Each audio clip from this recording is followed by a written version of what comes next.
Hi everybody, I'm Chris. Welcome to Board on the Floor. Today I'm going to go through all the games I picked up in July. I usually do this, I used to do this every week or so, and then July ended up being a very busy month, and I got my hands on quite a few games. In the last couple of videos that I did, I think somehow it was every 7 games I happened to just make a video, but I started to collect at an exponential rate, and during July, I ended up buying a lot of games. And I don't just mean a lot of games as in many games, but a literal lot of games. A seller was on Facebook and said, hey, I want to get rid of all these games. I don't want to sell them individually. I will only sell them if you buy them all together. And so I decided to invest in, I think it ended up being like 13 different games. But I only did it because there were 3 games in there that were Kickstarter exclusive games that I've been looking for and wanted to get my hands on. And so to get to those 3 games, I bought all 13 of them, and I managed to sell almost half of them and make the money back, so I don't feel so bad about it. But 3 of those games are in here. And so I'm going to go through and talk about everything that I picked up during the month of July. As you can see, these are all pretty much big box games, or big box games for me. I'm sure there are bigger box games out there, but as far as it goes in my collection, Too Many Bones is probably the biggest box I have.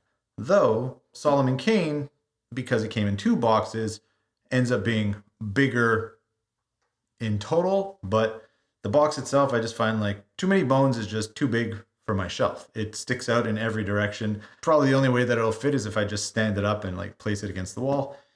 But I don't know if it would actually fit in like a Kallax or one of those IKEA shelves. But on my shelf, because it is a custom shelf, it isn't really made to be perfectly square, so I put it at the bottom and it sticks out quite a bit. But Too Many Bones is a game I've been reading about since I started in the hobby, mostly because it is extremely unique in what it does. And I am a huge fan of using dice builders, and stuff like that. And so the idea of an entire kind of role-playing game based off of dice was intriguing. And I finally found somebody who was selling it for a reasonable price, because it is an expensive game. It is one of the most expensive games I own. But the price I got it for was quite reasonable, and I think it was just somebody who was trying to get rid of it, or who had pretty much played it for as long as they wanted to play it and wanted to pass it on. And I find there are a lot of people in this hobby that seem to really just like play their games till they're no longer interested in them and pay it forward as opposed to try and profit from them, which is great for someone like me who's starting out, because there's a lot of games I missed out on, and being able to get my hands on a game like this and not have to spend a lot of money is always better. So I managed to find a copy of it, I got it, and I've only played it 2 or 3 times so far, and I find because it is all dice based, there's a lot of mechanics within the game and rules that aren't very recognizable from other games. So it is a very unique game, and learning how it works is a bit more challenging for me because I've never played anything like it. And some of the concepts are a bit abstract because you're traveling in the game and you end up fighting on a map, but it really isn't a map. It's just kind of a mat that has all these circles on it, and you move and do combat on that map. So the gameplay is a bit more abstract, and the main point of the game is to just build your character up, increase their stats to be able to be strong enough to be able to go on this journey and fight the big baddie at the end. There's 5 or 6 different kind of like big bosses that you can play against, and what you do is you build an encounter deck and kind of go on a mini journey in order to get stronger and then work your way up to fighting this big boss. Even though I've only played it a couple times, I really enjoyed it, and I find there's a lot to learn in this game, and so mastering it is going to take some time, but I'm really interested in getting it back to the table and playing it again.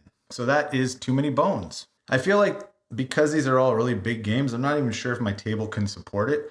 I could kind of feel the weight of the games, even though the table's a bit above me, that it's like this thing might collapse. So as I go through them, I may put them back on the shelf just to kind of like save me from destroying my table. But that's Too Many Bones. Next, I'm just going to swap it with Solomon Kane. If you've been following the channel, you will have seen my last couple of videos have been all about this game. This is another game that has been on my list for a while, and tracking it down wasn't too easy because it was a Kickstarter exclusive that kind of just fulfilled over the past couple of months. And finding a person who would actually let it go was hard. I ended up having to get it from the other side of the country. A person in Victoria was willing to package it and ship it out to me. And so I was very happy when I got it. It wasn't even part of the other lot of games that I bought. This was something independent that, because I had been looking for it for so long, I indulged and I picked it up. It is another kind of narrative fantasy game, more of a dark fantasy game. I guess if you know the world of Solomon Kane, he is kind of like I don't know, what they call him, a Puritan. He is a Puritan in early 19th century who fights the forces of evil and darkness. Written by Robert E. Howard, who created Conan. So, yeah, classic character. There have been multiple stories, comic books. There was even a movie a few years ago. Not that great. But the character and the world is something I'm really into. And so having a board game exist in this world was something I really wanted to kind of get into. And when I finally got it to the table, and you'll see I did kind of an intro on how to set up the solo game. I've also done a playthrough, but I haven't finished editing the video yet, but that will go up shortly. But so far, out of all the games I got, this is a game that I'm really into. And this is a game that I want to play time and time again. I tried to convince some other people to play it with me, but they weren't so enthused about that. And so we ended up playing something else. But if I have a choice of what game I would bring to the table right now and play it, Solomon Kane would probably be at the top of that list. As much as I like so many of these games, I find like the thing that pushes one game kind of over the edge of being, like better than others just for me, it's very slight. And to tell you the truth, I'd probably want to play all of these games right now if I could. I'm very lucky in the sense that I haven't gotten to a game yet that I completely despise. So maybe it's because it's such a new hobby to me that all of the mechanics seem amazing. Like it's nothing that I find is anything that I'm really bored of, or a concept that has just been played out time and time again. Like I haven't experienced that yet because everything to me is new and exciting in the sense that I've never experienced board games at this level. So whenever I get to play a game, and as much as it might be on the bottom of some people's lists of, the type of game they want to get back to the table, for me, it's still at the top. But right now, Solomon Kane is probably the game I really want to play the most. There's so much story in this. And so being able to actually complete every storybook and every campaign is probably going to take quite a bit of time. The way this game works is like some of the stories are inspired directly from the short stories from Robert E. Howard. Other ones are written just for the game itself, but every campaign comes in a storybook and you play through the storybook, set up map tiles, explore on the map, or just perform actions to try and get through a specific page and light Solomon Kane's path so he could, increase his stats and move forward on a bright path or a dark path. Obviously, a bright path is good, a dark path is bad. But to learn more about this game, check out some of the other videos that I have up on the channel. I am going to put this back over there just so that my table doesn't collapse. All right, next up, I have Founders of Gloomhaven. Gloomhaven is the #1 game on Board Game Geek. If you haven't played it, you've probably at least heard of it. But this is something completely different. This is a game that takes place hundreds of years before the other one and is more of a tile placement, city building game. Gloomhaven is a campaign-based adventure game. This is more about building the city that would someday become Gloomhaven. So it is a cooperative game in the sense that you kind of form a governing body of how this city is going to be developed, and you lay down roads, you build buildings.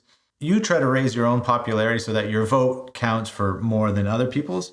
You can play it solo. Of course, most of the games I pick up have a solo option. But this is one of the games so far that I picked up in July that I haven't had a chance to play. It is often sitting on my table, and sadly, there's a stack of games sitting on my table. So as it stands, I can't really say much about it, though I'm very interested in playing it because I haven't played Gloomhaven either, but I do have Jaws of the Lion. And Jaws of the Lion is one of my favorite games. It has a lot of the elements that I enjoy, like adventure, co-op, a narrative campaign based. Also has little minis. So I'm really interested in checking this one out. And I do know it's a very different style of game. So that's what kind of makes it exciting. It's exciting to see a game based in a specific universe that I really like, but it's completely different from the other game. So that's pretty cool about Founders.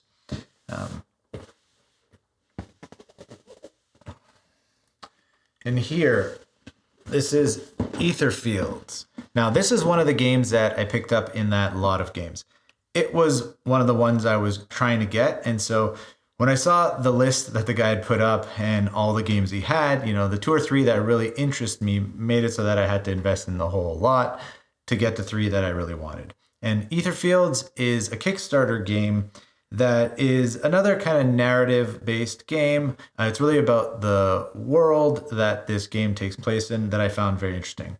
It is a world of nightmares and dreams, and your character has lost their memory and is traveling through this kind of dreamscape to try and remember who they are and what exactly is going on. And what's cool about Etherfields is that as you play through the game, the rules evolve and you get to do more and more things. So it's not just like that you're building up your character and they're getting stronger. It's that the world itself is changing.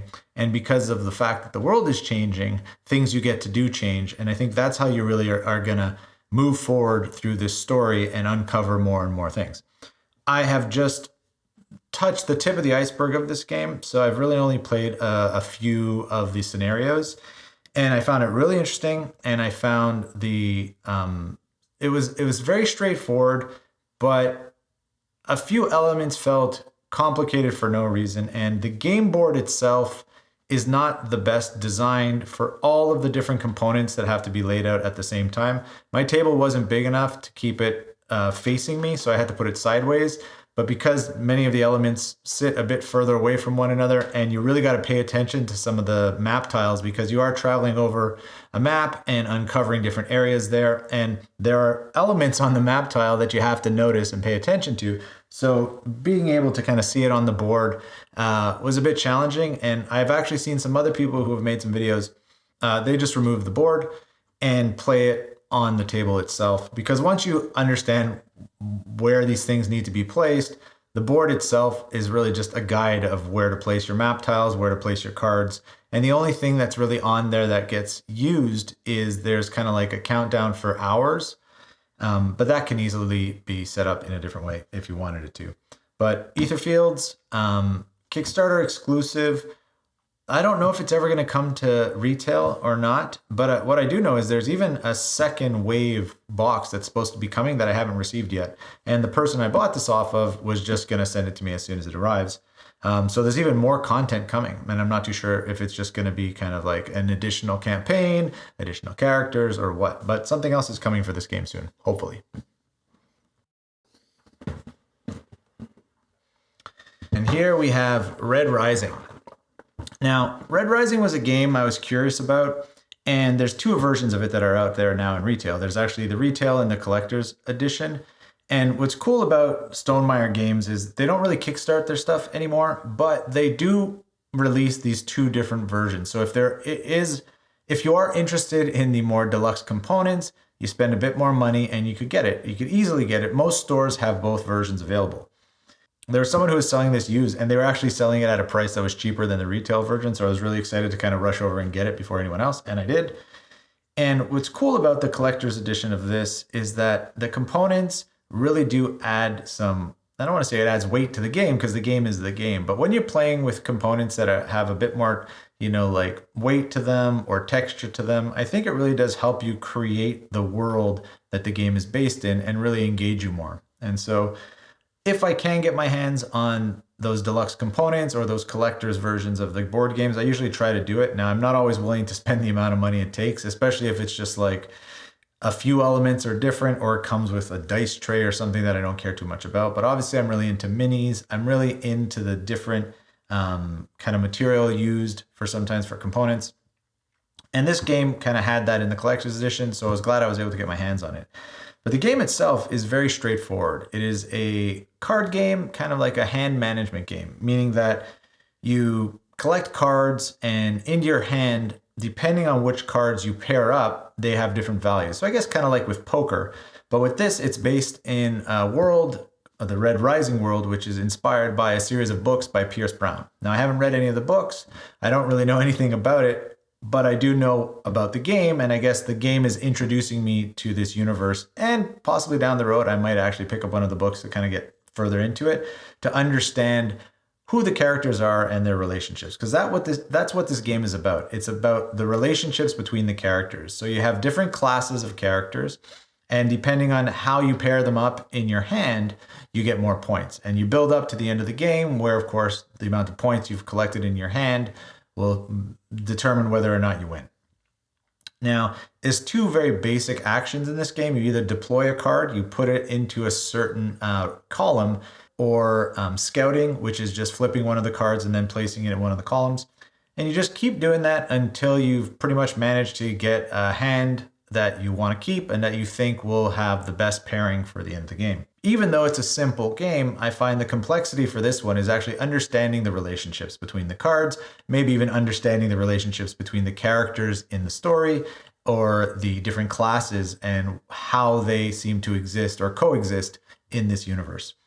I've only played it once, but I'm a big fan of Stonemaier games and their automas because they did Scythe, and the automa in Scythe I find is very intuitive and really feels like you're competing against a real player. The automas that Stonemaier puts out are really well thought out and allow for a very engaging solo experience with these games.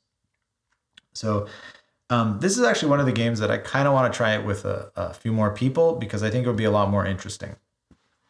Even though I do like the solo game. Now, Sleeping Gods. Sleeping Gods was the actual game I was looking for when I came across the game lot that gentleman was selling that had all those other games in it that I decided to pick up. Sleeping Gods is all of the things I've discovered I enjoy in board games. Sleeping God is like the epitome of all that. Narrative game, campaign, long campaign, different characters working together to perform certain actions, to overcome certain obstacles, exploration. All of those things are kind of what I really like about board games. And so something like Tainted Grail and Seventh Continent, I find like Sleeping Gods is very similar to those games. Where it differs is it's not kind of a tile-based map exploration, it's actually a map book. You actually open up the map book and that's your board. And as you explore, the map leads you to other pages and the game really expands this world. And as you go further into the map book, the encounters you have are more difficult and challenging and stuff like that. And I've really only touched the surface of this one. Pros and cons of this game is that it really is the type of game I love playing, but it requires a lot of attention, meaning that it requires a lot of hours to be able to work through the campaign. It isn't a casual game. If you're into a casual game, Red Rising, I think is a lot more casual, even Founders. It's these campaign type games that require a lot of time commitment. So even Etherfields, I think those types of games, because they have a narrative storyline pushing forward, if you can't commit 100 hours, maybe sometimes it's 40 hours, if you can't commit a lot of time, you're never going to make your way through the game. Other games are very straightforward. It's just, you play the game after a certain amount of time, you count up your points and that's that. And there are even some where the scenarios are very short and not connected. Like Cthulhu Death May Die is the kind of game you could set up and play in about an hour. And it's episodic, but it's not kind of connected. So I like both of those types of games, but Sleeping Gods is really more the type of game I would love to be able to just spend a lot of time with because I love first of all, the world that this exists in and the concept itself of you play 9 characters who are on a boat exploring this world to try and discover these totems. And when you collect enough totems, you may possibly be able to awaken these sleeping gods. And whether or not that's going to be a good thing, I don't know. I haven't gotten that far yet. But playing the 9 characters is interesting. and also extremely challenging because it is a lot of characters to play. If you have more people playing the game, then the characters get divided evenly amongst everyone. But as a solo game, you have to control all 9 characters. Every character has different abilities, but it's not so complicated that they have all these backstories or things you have to do. It really is just like that character can heal, this character knows how to cook, stuff like that. So it's very basic. Their abilities are very basic, but the challenge of this game is understanding how you could use them all together to overcome the events that happen and the encounters you have. So yeah, this was the reason why I was open to spending so much money on that lot of games, because Sleeping Gods was a Kickstarter game and there is a retail version available, but it's sold out everywhere. So I wasn't sure if or when I'd be able to get my hands on it. So I'm always looking for certain games on some of those used forums. And when this came up and it was part of that larger package, and Etherfields was in that package as well, and a few other games, I thought maybe I should invest in this and get these few games I really want, and then just try and resell the others to kind of make it all balance out in the end, which it did. And so I'm very happy about that. And here, Posthuman Saga. I've done quite a few videos about this already, so be sure to check them out. I've done a gameplay video, how to set up the game for solo, and what's in the box, and also I built the fortress. This is a game I really enjoy. There's a lot of different mechanics in this game: deck building, exploration, story encounters, and it's also something that I'm really interested in. It's the type of game I really enjoy playing. I had it on my table for about a week, and as you saw, if you had watched that other video, I managed to beat it on camera. That was the first time I did beat it after playing it that whole week. But what I did learn about the game was the things I needed to focus on to prepare for the actual journey. And that's what's interesting about playing some of these games, is actually learning more and more about board games in general makes me better with each new game I play, because they all kind of have similar rules and mechanics. And as much as they're very different thematically, like that's not the only thing that happens in a lot of these games. Some of them, it's just like, sure, it looks different, but the game is exactly the same as this other game, which isn't always a bad thing, because sometimes the theme could be enough to make the game even more interesting to you, depending on what you're into. I'm very much into horror, science fiction, stuff like that. So if that is the theme of the game, I might already be more interested in it than something else. At this moment, I do have a lot of games that kind of fit into that theme.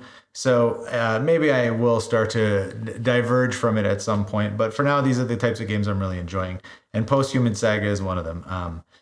As much as, well, I haven't had a chance to play it yet with other people. And I know the board is quite big for a solo game because you only use a section of it.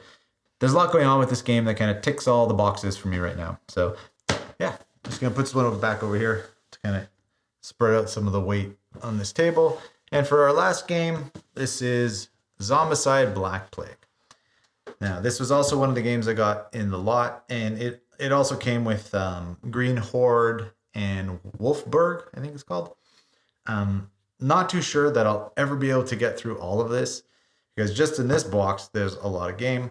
And this is also one of the ones I haven't yet played. So this and Founders of Gloomhaven are the only 2 games I haven't played out of all of these. There are so many different versions of Zombicide out there. I guess it all really depends on thematically which one you prefer. This one is the medieval version. So I'd heard that out of them all, this one had the most interesting mechanics and gameplay. And I heard it's a very straightforward game. It's what's known as a dungeon crawler. So you are pretty much setting up a map and making your way through it to try and discover certain things, whether it's equipment, treasure, or of course, encounters with the zombies. Now, I think the story of this one is that there's a necromancer who has raised the dead, and so you have to try and defeat the necromancers and then defeat the hordes of zombies that come out at the same time. And in this one, you have spells, whereas I think in the other ones, of course, there's no magic. So thematically, if that's more up your alley, it's like I said, there's a Zombicide for everybody. They just put out a Western one that was kickstarted just a few months ago. It's not out yet. I think my initial interest in Zombicide came when I first kind of got into the hobby, because at that time I thought minis were like the most amazing thing ever. And some of the designs of these minis were so cool. And because the Zombicide Western version was just up on Kickstarter, I felt like there was so much Zombicide coming at me from every direction. And when I had looked through which ones had already come out, Black Plague was the one that I found the most interesting. And I had read about that this was a lot of people's favorite out of the bunch. And so the fact that it was included in that lot of games that I picked up made me really excited so that I could finally play it, but I just haven't had a chance to set it up. I've gone through it, of course, read through the rule book, but I just haven't had the time to get it to the table. And even right now, these are all the games that I added to my collection in July. But the reality of it is there have been games that I added to my collection in June that I even haven't had a chance to kind of talk to you about. And there's already a bunch of games sitting on my table upstairs that I've gotten in August now. And so it's just like the collection is growing too fast for me to really get everything played. And thankfully, as I read through a lot of the forums about other people, this seems to be a common aspect of the hobby, of that you always have games on your shelf that you just don't have a chance to get around to. People call it the shelf of shame. Some people call it the shelf of opportunity. And either way, it just means, like you'll always have a game sitting there waiting for you if you're ever so bored of everything else and you have nothing else to do. Maybe it's time to get to that game that you just haven't had a chance to play yet. For me, learning new games is always exciting because it feels like I'm going to get a whole brand new education to a certain aspect of this hobby. And so, since all these games are so different, like I do have a lot of campaign and narrative games, but the way they play, it's all very different. They're all different from one another. As much as they all might be campaign story games, the gameplay itself is always different. So taking out a rule book for a new game is always going to introduce me to some new concepts and give me a better understanding of the hobby and how all of these mechanics can work and even what these mechanics are. Like I keep using the term mechanics to just kind of like, it's like a blanket term I'll use when I don't really understand how the game plays or what the right term is for how a game works and the rule set. But the mechanics of most of these games, they're just like the games themselves. They're just very different, like, so thematically, I have a lot of post-apocalyptic games. I have a lot of kind of horror-themed games, but they're all different. They're all very different games. And Zombicide, I think, they say it's a very easy game. I don't know if it's considered a gateway game, like the kind of game that you could introduce to people who don't usually play board games, and they could get to playing it very quickly. From what I've heard, the rules are very straightforward and the games are very easy to get into. And I think they can be pretty short. So some games like Posthuman Saga is about an hour and a half. Sleeping Gods could take you all night if you want. Red Rising, very short. Founders, shorter as well, depending, I guess, on who you're playing it with. But some games like Too Many Bones, Etherfields, depending on how much time you want to commit to them and how much time you spend kind of like working through your choices, they could be quite long. Zombicide seems like an easier game to get into, but it's probably due to the fact that they've refined the rules and the gameplay over so many different iterations of the same game. So like any game that has gone through a second edition, a third edition, or a fourth edition usually improves upon what made everybody interested in the game in the first place, makes it better because it's possibly listened to the audience and improved on aspects that people found were too complicated or unnecessary. So whether it's just an improved art, improved rule book, or like improved actual gameplay, simplified gameplay, like better developed relationships with components or something like that. But usually if you get a game and you see there's a first edition or a revised edition or second, third, fourth edition, it just means that they've been working on the game and improving it. And with Zombicide, even though they just released Zombicide second edition, which is the original game updated, they seem to have been doing that just by changing up the theme. So whether it's Black Plague, the Western one, which I can't remember what it's called, they're kind of seen as like new additions. They're always improving the rules, improving the gameplay, and then changing up the theme just to give something new to the audience. And of course, maybe so that everyone would buy every single version, depending on which type of Zombicide you want to play. I'm so into horror games, and I'm kind of a really big fan of zombies, so it seems weird that I haven't had a chance to play this one yet.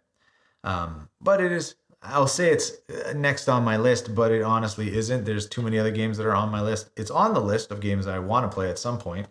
And maybe if a friend came over and was like, oh, I've always wanted to play Zombicide, I'll break it out and I'll set it up.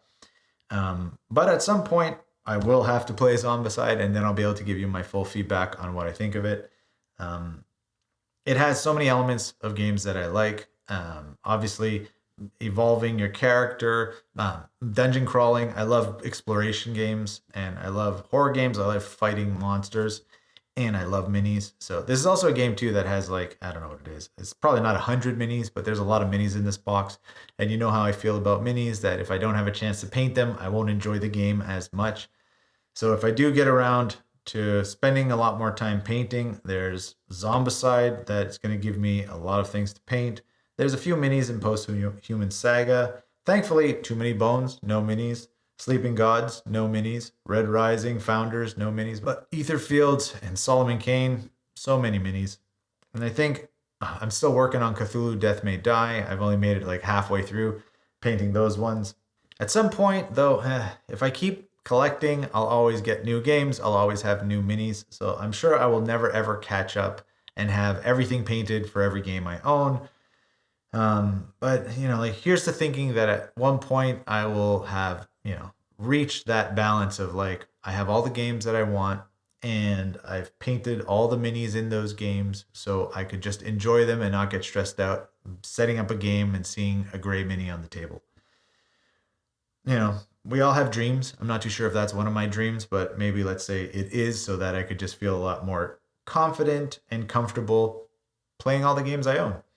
Not feeling inadequate that I haven't had a chance to paint the minis as I'm playing it. And especially if someone comes over and I bring out a game and they're like, oh, I thought you were into painting. Why isn't this thing painted? And then be like, well, I guess we can't play this game then.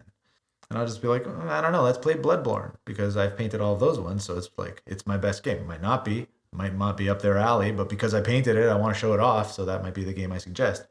Anyhow, for July, these were the games that came into my collection. And also in July was the first time that I ended up getting rid of some games that just didn't feel right for me. And sadly, they were games that seemed to be very popular with other people. They're in the top 100 on Board Game Geek. But what I'm learning about myself, because I'm new to the hobby, is with every game I play, I learn something more about myself as well and my tastes. And I have a hard time right now with asymmetrical games. And so I did a video for Oath. You could go take a look at that video. And when I first got it, I was really excited. And it stayed on my table for over a week. And I played it every day. And I don't want to say that it made me feel stupid, because it wasn't that. There was something about how everything worked together that, even though I spent a lot of time with it and I understood the mechanics, I understood the rules, it just wasn't clicking. And I think some games just really, as much as they have solo rule sets, solo gameplay, it comes as an afterthought. And if you spend enough time playing a game and then want to play it solo, that's really the intention of these games and these designers, is that this is a multiplayer game. But if you do want to play it solo, well, here's a solo rule set. And with Oath, the solo rule set felt so complex. The game is so complex as well. So having both those elements presented to me at the same time, it just didn't pull me in quick enough for me to feel like I'm going to want to play this game again. If I had a group that I played with constantly and I brought that out, it might have been different. But Oath is the first game that came and went in my collection. I tracked it down. I was very excited. And after spending a week plus with it, it just, for now, wasn't the right game for me. And so I didn't want it to just sit on my shelf, especially because it was the deluxe edition. And I know somebody somewhere would give it the love it deserved. So I ended up selling it, and with that, bought a few other games. But the same thing happened with Root. When I bought the lot of games, it came with a Kickstarter edition of Root that had all the expansions. Set that up as well and played with it. And because both Root and Oath are kind of based on this asymmetrical design, for now I'm thinking asymmetry isn't for me in gameplay. But it really comes down to, it's like multiplayer games that kind of have a afterthought solo rule set don't work as well for me, because you have to get to know the game, I think, multiplayer first before you could really be comfortable playing it solo and truly understand how it works all together.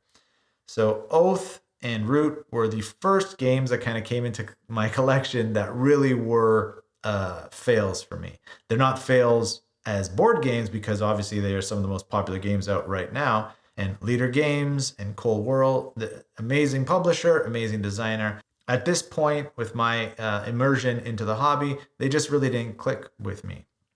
But like I said, if I had a group of gamers that I played with week to week, I think both of those games would probably be big hits for a game group. But as a solo player, they just didn't work for me. That being said, I'm still interested in, if someone invited me over and was like, oh, we're going to play Root tonight, having someone else kind of sit me down to really show me how these games are meant to work together, how these different factions play together type thing, I think then it might click. But going at it alone, being as inexperienced as I am with board games in general, I think that is like, as much as not like, oh, it's a higher level of game, it's just actually a game that I'm not as interested in right now. I'm interested in more campaign-based games, obviously co-op games as opposed to competitive games.